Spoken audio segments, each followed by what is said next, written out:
சிவபெருமானுக்கு வழிபாடு செய்கின்ற போது இசை அமைப்பதன் காரணம் என்ன? அதாவது ஆலயமானது, ஆலயம் அப்படிங்கிற சொல்லு கொல்லியோ, அதுக்கு என்ன அர்த்தம் அப்படின்னா ஆன மனதுன்னு அர்த்தம்.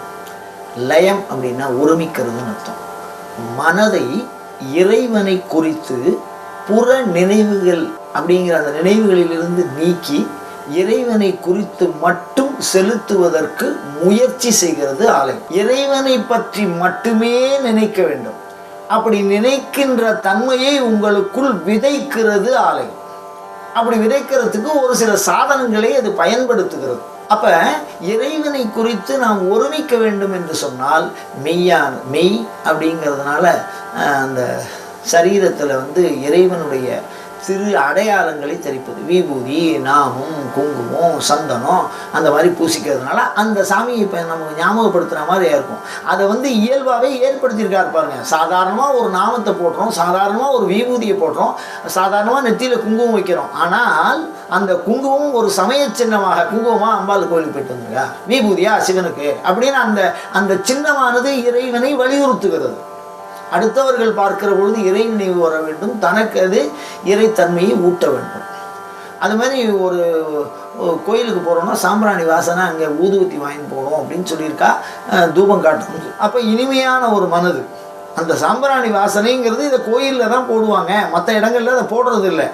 வீட்டில் சமையல் வாசனை தான் அடிக்கும், கோயிலில் தான் சாம்பிராணி வாசனை அடிக்கும். அப்போ அந்த சாம்பிராணி வாசனை வீசுகிற போது அது இறைத்தன்மையுடைய இடம். நம் மூக்கின் வழியாகவும் அந்த மனது இறை இருக்கிற இடத்தை வலியுறுத்துகிறது. இப்போ நாக்கின் வழியாகவும் இறைத்தன்மை. ஏன்னா கோயிலுக்கு போகும்போது வீட்டில் ஏதோ பேசிட்டு இருக்கோம், ஆனால் கோயிலுக்கு போது தோத்திரங்களை பாடி செல்ல வேண்டும் என்கிறார்கள். அப்போ அந்த வாயின் வழியாகவும் அந்த ஒரு நிலை, அதுவும் இறைவன்கிட்டே போகிறது அந்த ஸ்தோத்திரம். அப்போ பாடுறதுனால காதில் விழறதும் இறைவனை பற்றி விழருது. அப்போ ஐம்புலன்களின் வழியாகவும் ஒரே இறைவனை பற்றி சிந்திக்கின்ற பொழுது இறை சிந்தனையை புறமிருந்து தூண்டுகிற சூழலை உருவாக்குவது ஆலயம். அதனால இசைங்கிறது அதை ரொம்ப எளிமையாக செய்து முடிக்கும். கோயிலில் இருக்கிற பூஜையும் அதை தான்.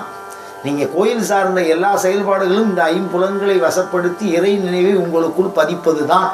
அது எந்த நடவடிக்கையாக இருந்தாலும் அதில் 25% 100% கோயில் நடவடிக்கையெல்லாம் இருக்குது அப்படின்னா 25% அதை எளிமையாக செய்து முடித்துவிடும் ஒரு இசை இருந்ததுன்னா அந்த இறை உணர்வை தானாக தூண்டிவிடும். ஒரு அருமையான பாடலை கேட்குறோம், அந்த சாமியை பற்றின சிந்தனை நமக்கு வருது. அப்படிங்கும்போது பாடல்கள் இசையின் வழியாக மனதை ஒருமிக்க செய்கிறார்கள். அதற்காக ஆலயங்களிலே இசையை பயன்படுத்துகிறார்கள்.